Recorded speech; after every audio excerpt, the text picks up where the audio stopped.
Дегенибизде жаштар күнүнө карата жаштар менен уюштуруп чогуу. Пожалуйста. Бирок мен бир ушул суроо берип калдыңыз, бир өтүнүш бар да. Айрыкча Азаттык плюс анан ыңгайсыз суроолорго чакырганда мен постоянно көрүп калам. Мындай болуп калат да, сиздер жактан чакырган мейманыңар ошол маселе боюнча жакшы даярданып келет. А өкмөттүн өкүлү эмнегедир же начар даярданып келет, же билбей калабы, билбейм.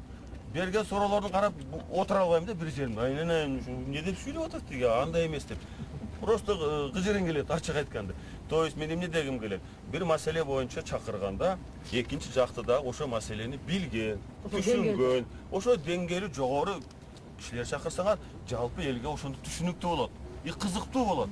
Мисалы үчүн кечээ мен көрдүм, деги Бакыт Бешимов менен министр Балкибековду 5-каналдан экөөнү.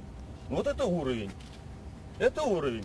Бешимовдун суроолору и министрдин берген жооптор. Мына квалифицированно, грамотно, я считаю, туура жооп берген.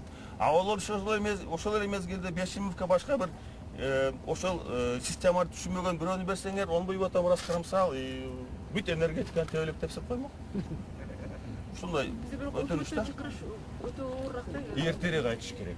Мисалы үчүн, эгерде өкмөт реакция кылбаса, улуттук каналдан реакция болбосо, администрация президентке чыккыла, мына өзүңөрдүн коллегаңар келди, мына турат дагы Эсан Досалы, мына Эсеналиев турат, баардык силердин коллегаңар.